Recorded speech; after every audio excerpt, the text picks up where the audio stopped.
guys, welcome back to DJCL. Today we're continuing the classic DB trio with episode 6.5, who are Darjer and Devio, part 2. This time we're going deeper into the actual details of Darjer and Devio instead of focusing mainly on their stories. And for this one, we're going to be explaining it together, so you'll be hearing both of us breaking down the classic DB trio, their abilities, relationships, roles, and why they matter to the Deviverse. Last episode focused mostly on the story side of Darjer and Devio, where they came from, the events they were involved in, and why those moments mattered. Because of that, we won't be spending much time retelling those stories here. Instead, this episode is about understanding the characters themselves. We'll be looking at their core identities, what each of them is responsible for, how they compare to one another.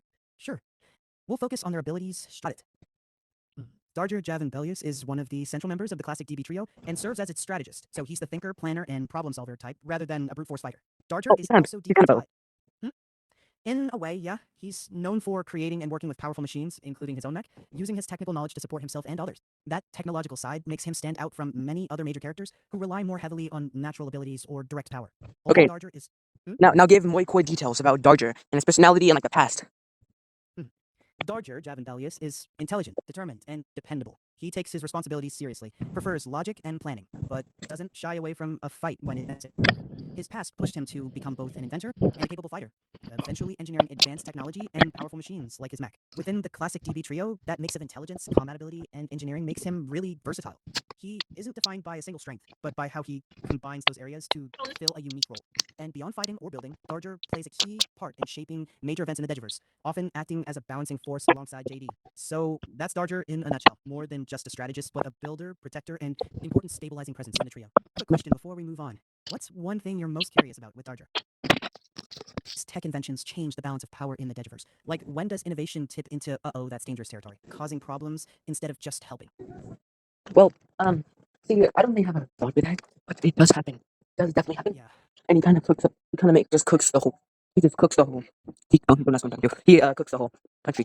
I hear you. Sometimes things just happen. No big insight yet. Let's stick closer to Darjer for a sec.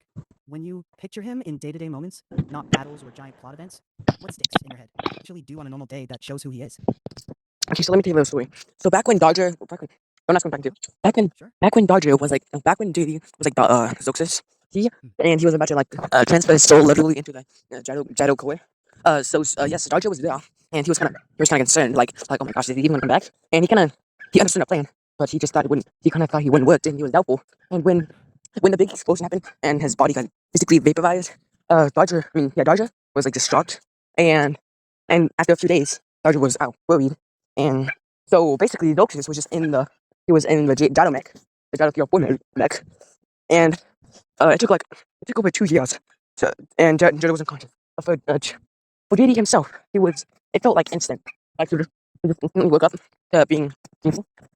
But they used to call the mech Gyro, which is spelled like this, and That's a solid wait, piece of Darjer's character. and so Darjer was just like, and Darjer literally thought that JD was dead, and like he basically barely did anything. He barely worked on technology. They just went to places that JD and him used to go to, but he wouldn't do the cool things because like without him he just feels like nothing. And so, but when JD finally woke up, it was basically like Jax entering the visual circuit, and Darjer was relieved, shocked, and all those surprised emotions, and glad. So after that, they kind of just JD and Darjer were able to build next together.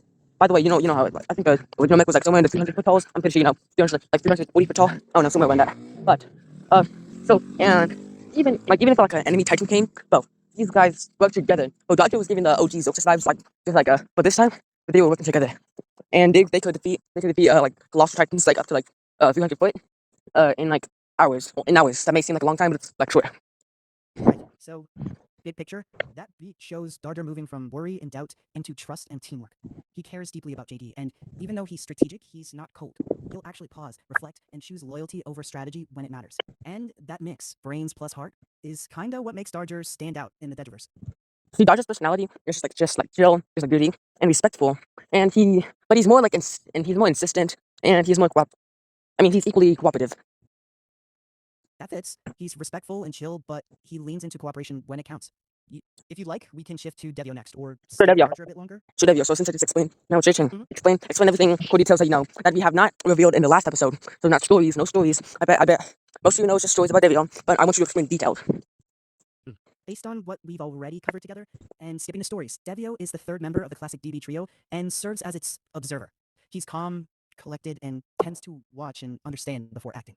His role is less flashy than Darjer or JD, but it's still essential. He helps balance the trio, offering perspective when things get chaotic, while JD leads as You the know, defender hey, and bro. But you know, Mhm. the DB trio has never met each other in the same place until later after the Ultra, until like far after the Ultra Wars. But that would be when like Devio was like repaired by the Nexarians. Right. So Devio being repaired later by the Nexavians fits. That delay also widens the gap between how each. Nexarians from Nexaria. Mhm. You know the planet. Hmm. Checking real quick. Got it. Yeah, that detail adds a lot. Instead of being together from the start, the trio's paths were separate for a long time. JD, Darjer, and Devio didn't all stand in the same place until well after the Old Wars. For episode 6.5, I'd frame it as another important detail about Devio is that his path was different So from wait, yours. let me just show the people. Let me just show the people. Oh, hold up, guys. This is what Darja looks like. But this just came from this. This is what it looks like. From Darja. And he has no guns. He has a black boy, just like Diddy and Devio. Because apparently everything's in the have a core. But so yeah, he looks kind of cool. And he was a high rank. He was like a good commander. He got the commands. He was just acting like a cooperator. But Diddy, he was like, oh, yes, yes. But okay, I don't know what even I'm saying. But I'm supposed to be talking about Devio. So like this is the very beta version of Devio.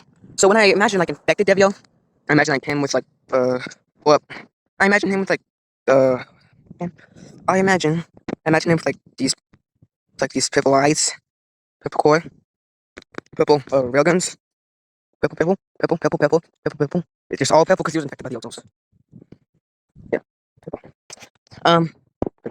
Parasite. Anyways, so Devio, yes, Devio. He was basically he was kind of similar to Dodger, but he was more like the Dodger cooperating thing. He would just like mostly listen, but like sometimes he would just listen to Lancia, and he would just why the frick should I do that? When like other countries try to tell him what to do. Anyways, so like, yeah, he's kind of rebellious, but overall he's kind of good, and like he's just like the chaotic type. Yeah, that works. Devio can come off a bit rebellious in a quiet way, but overall, he's still good, just more of a chaotic type. Less strict than Darjer, more free flowing. Oh yeah, in this fast.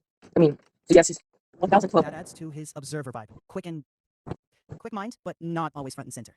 If we line them up, JD defends, Darjer strategizes and builds, Devio observes and keeps balance. That's the trio's. Devio Devio, fits.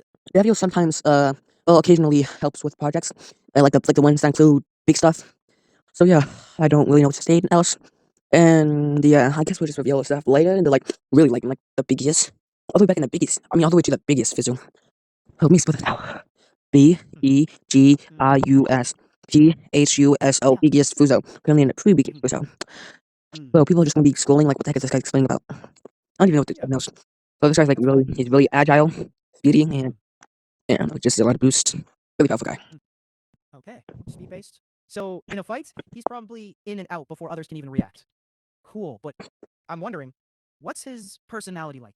I just told you like rebellious, he observes, he's chill. Ah, right, got it. Chill. Okay, Yeah. so this episode's already longer than the Who Are the No Feels episode. I feel like it's kind of boring. So we're at the end here. So do it. Go ahead and do the outro. Okay. Yeah. All right, guys. That's it for this one. Thanks for hanging out with us as we break down the Novo OCs. We'll be back with more DJCL soon, so stay tuned.